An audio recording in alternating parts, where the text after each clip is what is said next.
Hey, what's up, you guys? This is Empty.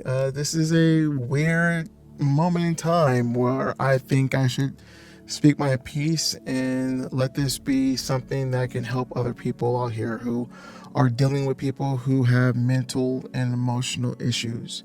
Whether if you're a content creator or not, I think this is universal.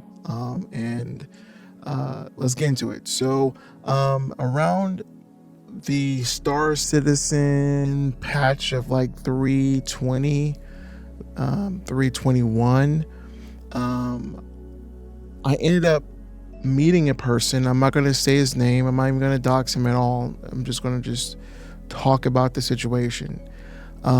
It was a person that happened to enjoy some of my YouTube videos and press the subscribe button.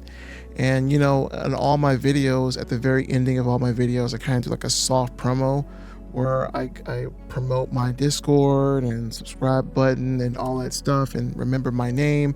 That's what I always do. So this particular person joined the Discord and joined the group. And one night I was playing with Five Charlie. I play with Five Charlie all the time on Star Citizen. It's almost like whenever I play Star Citizen, he's on, like vice versa. But Five was playing and I had to get off that night. And so someone hopped into the public Discord voice chat channel and was talking to Five Charlie. And from what Five Charlie told me was this person watched my Empty Split videos on my channel and joined the Discord, and also recognized Five Charlie as well because he's in a lot of my Star Citizen videos. And so Five hit me up on the phone and we talk outside of the game and all the time. So one day it was me and Five, and at that time I melted a lot of my ships and I had enough money to use store credit to purchase the Reclaimer. And so I wanted to test out the mechanics of the Reclaimer. So it was me and Five, we were in the ship and we were flying it over to a spot, and this person showed up, and he seemed like an okay guy at that time, but I had a gut feeling. And at that time as well, in the very beginning of meeting that guy, I had a gut feeling. And that's advice I want to say to anyone out here. If you have a gut feeling about a person, don't discard it. It's going to reveal itself in time, but just keep hold of that gut feeling and almost start creating a contingency plan to get away from that person. And that could actually save people's lives, or actually could save people from stress. Whether if it's minor or macro, like always stick with your gut feeling and then give people the benefit of a doubt, but in time it's going to reveal itself if what you're feeling was actually correct or not. So that's exactly what happened. So getting back to the Reclaimer, he helped us out. We were talking. I had some questions about Star Citizen. He seemed very informed. It was almost like he was the encyclopedia of Star Citizen, and which was a kind of a cool thing. But in retrospect, he probably could have been like bullcrapping. You know what I mean? He could have been capping the entire time, just the gift of gab. So yeah, he seemed okay. So that was the first time, and he was like, hey, whenever you're on, just hit me up, man. I'm down to play. And at that time, he had his own org. He probably still has his own org even now. But what was weird, and this is probably a strike one, is he would always talk about conflicts that he would have with people in his org, that he would have to like ban them. He talked about one young guy who he taught how to fly, and then now the guy was like boasting about who he destroyed in the chat with other members, and this person confronted him about it. It's like, calm down, be humble, and me and Five, we're so laid back. We're like, what? That's like who cares? Probably probably a young person. You know what I mean? That's nothing. That, like, it's not like the person stepping on your shoes or disrespecting you directly or gossiping or doing dissension in the group. He's just talking about like a battle he had with someone that he overtook him. So in retrospect, that's a strike one. I think that little things that appear to be so minor but so big to other people, you have to you have to assess it in a way where if that person is willing to be that upset and to use mental emotional energy for something like that, then there's something else going on with that person. So, brushed it off, like whatever, and I was like, okay, me and Five deep down inside, we're both like, what? This is peanuts. This ain't shit. We're just here to play some PUBG Mobile. Who cares if someone boasts about, blowing up somebody else? People do that shit all the time. So he helped us with the reclaimer, and then we departed ways. And then I played with him again. I think in total we've interacted with each other maybe like 3 or 4 times in Star Citizen. It was such a small window when he came in and I just banned him. So I'm not sure if it was the same night as the reclaimer. No, it wasn't.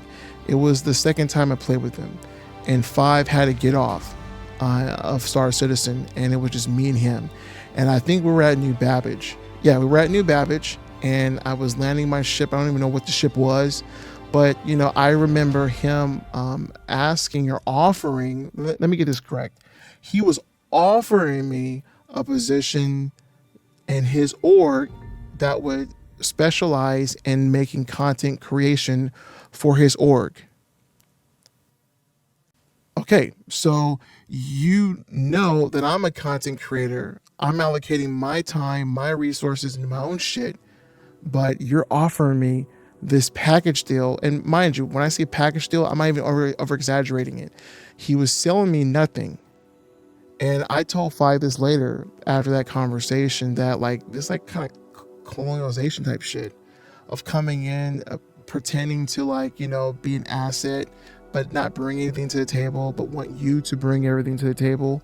And why would he just? And so during that time, I respectfully declined. I'm gonna be honest. I'm focusing my own stuff. I have my Twitch channel, my YouTube channel. I appreciate the offer, but it's not something I want to do. I want to allocate my time on my channel, and I try to give him words of advice of what to look for. You can get DaVinci Resolve, that's free, and just start wherever you're at. And so, and then he kind of cut me off and was like, well, he escalated the situation by making it seem like, well, just be honest, I have other people that want to do it. I just want to ask you, So I'm like, what? In my head, I'm like, what, motherfucker? Again, I'm a nice person, but you like this is different than the amount of self-control that I have over here. So in my head, I'm like, what the f-? So I waited until I got off, and I was even killed because I have self-control. But I'm like, okay, that's strike 2. This is weird energy shit, and this is like colonialization. I told that exactly to Five. I had a conversation with him on the phone the next day about it.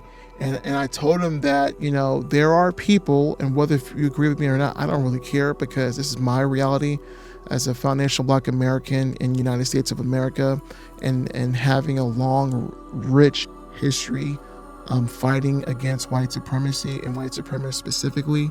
The most dangerous ones are the liberals, the ones that will still come around you but will have racial epithet for you, or better yet, have a mentality in their head of dominance that they think they have, that they think they deserve, or come around with that type of energy. And because I'm part of a certain lineage of people that have been fighting against it, I don't concede. I don't yield to it. You know what I mean? I see it a mile away. I smell it. I smell that shit before the person even speaks. So the thing is that he literally wanted me to stop what I was doing and focus on building him up for nothing. So, that was strike 2. It was minor, at that time. It's still minor even now, but I'm letting you guys know that there are people out here who will still come around you and will have racial epithet for you at the same exact time. They have a degenerate type of mentality, which is insane, where they think that they even though they have dissension or discuss about you or the people that you're a part, the group of people that you're a part of, but they still think that they have every right to be around your social spaces, be around you, and have access to your resources at the same exact time. This happens all the time, and even if you haven't experienced it, then that's good that you haven't experienced it. But I've experienced it all my fucking life, and I've seen different types of versions of it, whether in the workspace, and social gatherings, etc. That degenerate mentality, energy, just you got to nip in the butt, because if not, it will topple and destroy whatever you got going, and you don't need that in your life.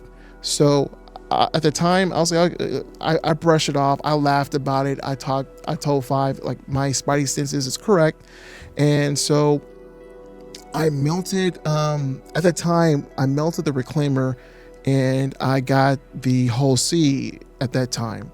The whole C was released, and and this is kind of the janky part of Star Citizen.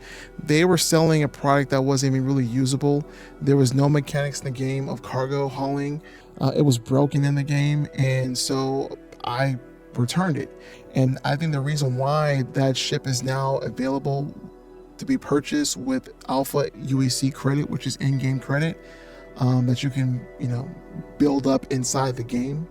It was because I think a lot of people returned that ship because it wasn't worth the money.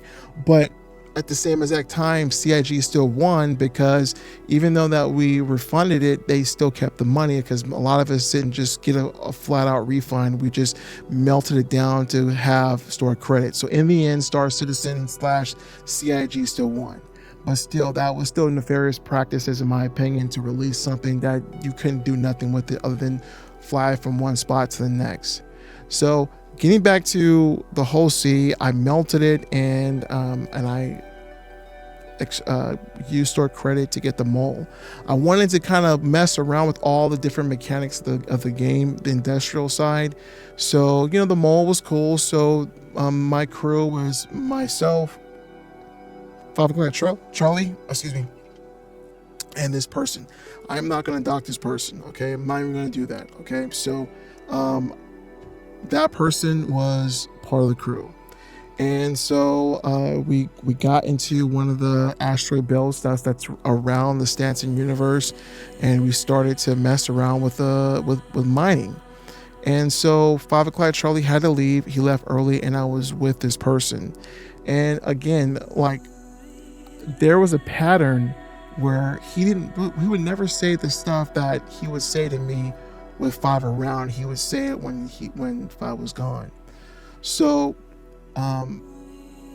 all the tanks were filled with ore, and we were heading over to a station to get the ore processed, and so refined. We went to a refinery, and so he asked if he could fly the ship. I was like, whatever, I'm not tripping. Again, I'm a nice person. Like, I give people the benefit of the doubt. Even if I have a gut feeling, I give it time. I just don't come off with some type of prejudice without concrete. And I think some people can't do that. A lot of people can't do that, but I can do that, and I think it's a healthy practice. And so we fly over to the station, and I'm sitting in the passenger seat, and he's sitting in the pilot seat. We get up after he lands in the station in the hangar. I was like, oh crap, I need to go pay to pay repair the ship and refuel it. He sits back down in the seat, and then a couple of seconds later, he says, oh, I took care of it. And he said it was $300,000 to do all of it. I need that back. So I'm like, what? I had a brain fart. I've never, in my entire time of playing Star Citizen, ever spent that much to do a refuel and repair of any ship. And so even for the Reclaimer, I never spent $300K to do all that. So it took me aback, and I was like, what? And he's like, yeah, I spent $300K to do all that. I need that back. So, and then so while I was thinking like, nah, this is probably cap, I was like, you know what? Of all the glitches, of all the crashes, of all the weird things that I've experienced with Star Citizen, I can't just say, that didn't happen. And on top of that, I didn't know much about the mole at that time and how much it would cost to do anything with that ship. So I said, okay, I said I just went ahead and sent him the 300K. I was like, whatever. So we log off because it's gonna take like 8 to 10 hours for it to be fully refined, and I'm not gonna stay on it because it's already late. So I'm talking to Five. I'm like, dude, have you ever spent 300K to do any repairs or refills? Like, no, I haven't. I was like, it's like it's sus, but it's Star Citizen, and it's like, okay. I was like, you know what? Because I'm gonna it's Cap. So what I did was I DM'd him on Discord, and I said, hey, look, how are we gonna resolve this 300,000 AUC issue? And one thing that I didn't mention that's also not only a coincidence, but it's really weird, is that when I first met the guy, he just flat out sent me 300 AUEC. And I've had people in the past when I was streaming often on Twitch send me 1 to 5 million AUEC. And you know, a common thing is that they give you AUEC and then they expect something much more than the value of the AUEC. Mind you, the AUEC is nothing. It's just ones and zeros. It's nothing. It's not like a donation. It's not a subscription to like Twitch. There's nothing monetarily gained from AUEC other than maybe like ships that you will never keep when the game is fully released or a huge wipe that happens. So it's never like a donation. It's more like an investment. And I've experienced that before this guy. So I just want to give you kind of that like retrospect. He sent me that and it's not even a coincidence. So I DM him that and then I think the same day Five was playing with some other players on a different Discord server, a different community, a different org, and he invited me over and I met the people and we were planning to do some crazy like Brios Breaker type of mission, and so we were getting ready to go over there, and then all of a sudden that person shows up in the group and he's like, hey Empty, can we speak in private? And so at that time I knew that I was done with this guy, and I knew that he thrives in isolation. Like I didn't feel comfortable with that guy. Not scared, just know that he's people who have sociopathic issues. They may or may not be master manipulators. And on top of that, I think that he was trying to cover his tracks, and the best way to do it is by not exposing too much of the nefarious things that he probably was trying to get over on me in private. So I was like, there's nothing to hide. It's, again, this is minor. This like this is peanuts. I got bigger fish to fry, you guys. I got bills to pay. I'm an adult. I got a life to live. When I play Star Citizen, I'm not here to look for drama. You know what I mean? So off the bat, I'm like, in my head, I was done with this guy. You know what I mean? And I think, I think he misread me the entire time of just my niceness as being a form of weakness when he doesn't fucking know me. I'm okay with confronting nefarious as people that bring harm to me. Whether if I have to fight someone or to the death, if someone breaks into my home, it is what it is. That's who I am. And I think some people have some degenerate mentalities or interpretations of the world to think that, okay, if you're flamboyant and you're loud and you come off aggressive, you're tough. No, the silent ones are the most deadly ones from where I'm from. And the thing is that like there's consequences when people confront other men. I'm talking about men shit right now. I'm not talking about bitch made shit. I'm talking about men shit. Men, we have a code across the board. If you're not willing to like face the consequences of the disrespect or the things that you do, then don't start shit. Don't start something that won't be nothing. And I think that like in this situation with this person, I think he misread me and he had a rude awakening. So my strategy is like, no, I'm so done with you, dude. I don't want to fucking take away my time of playing Star Citizen and then like be isolated with you. We're like, he talked to me like we're in a relationship, like we're in a gay relationship. I'm not, first of all, I'm not gay. Number two, I barely know this fucking guy, you know what I mean? And he talked to me like we're a couple, like reconciling our differences. F you, okay? What's in dark should always be in light, okay? So I'm here to place a fucking video game and you're bringing this drama onto me. I said, what we're gonna do about it. You could have said, well, I lied. I gave him the benefit of the doubt of him having some integrity and saying, hey, you know what, I fucked up. I lied. I just wanted my money back. And I respect that. I respect the honesty. That's a man shit. You know what I mean? That's man shit for someone to be honest. But for a person to say, let's talk in private, and off the bat, I knew the whole conversation was going to be in bad faith. So I said, well, we'll talk here. So everyone's listening, and he's trying to tell his side of the story to everyone in the group, and he's like, he asked me to repair the ship. I snapped. I said, first he called me asshat. He called me out my fucking name. I'm happy he didn't call me the hard R, because I probably would have flipped even more. But I snapped on him. I said, first of fucking all, I didn't say that. I didn't ask you to fucking, how was going off, you guys. I told him it was the truth. I didn't ask you to repair my ship. I told you that I need to repair my ship, and you jumped the gun and did it, and turned around and told me that it cost 300 AUC. I've never played anything in the game that costs that much with repairs and refuel. And I said, you know what? Keep it.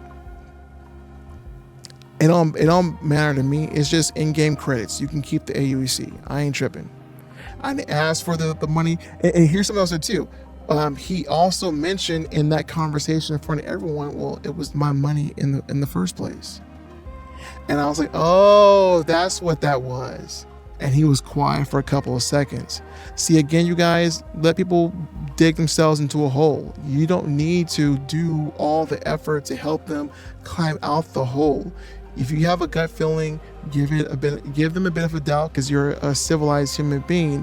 But at the same exact time, be on alert when those things happen. The only thing you have to do is just be observant. That's all you have to do. Just be observant, be kind, and give people space to speak. And in time, you get so much information about people that it may save your life. And I don't think this was some life-threatening situation, but in retrospect, this could be one of many incidences where content creators or people who expose themselves on the internet may happen to interact with people that are not healthy to be around. And so I wrapped it up and I said, well, just keep it. It's all good. Let's just part ways. It is what it is. And he was like, really? Are you sure? This guy said, are you sure? Like, yeah, I am sure. Like we've been done days ago, but I'm being a cordial, civilized human being where, just go on your way and I'll go on mine. Just keep what you've done, because I already know, motherfucker, that you overstepped and you can step your ass on to somebody else. And so I didn't say that. It's just that was going on in my head. I did a really good job at maintaining a level of self-control that I've learned in the military and learned just off of street stuff, that it's better to just keep focused on controlling yourself as much as possible, because even self-control will save you over your emotions. I did snap, but then I got to a point where I realized there's no point in me arguing with this guy because it's in bad faith. And that type of level of emotional and mental intelligence got me back in focus and said, keep the money, it's all good, let's depart ways. Are you sure? I said, yeah, I'm sure. And the guy got off. So this is part one, because I have another recent incident that I experienced in the PUBG Mobile arena, live streaming it, and it's the biggest reason why that I haven't been live streaming on YouTube for the past 2 or 3 weeks after me reviewing some footage and hearing something that was a racial epithet from a person. Mind you, that person keeps on asking to play PUBG Mobile with him. Mind you, keep on asking me to live stream PUBG Mobile. But this is the same guy that I caught him red-handed call me a racial epithet in some footage. So stay tuned for that, you guys. That's part 2. But stay safe out here, you guys. Go with your gut feelings, you know what I mean? And don't allow these people to move or reshape or hinder anything that you do. And the reason why I made this video is because of that issue of me not live streaming on YouTube of PUBG Mobile. Why am I allowing one fucking person to stop me from live streaming on there? So stay tuned for that. I'm gonna work on that next. But take care, you guys. God bless and peace.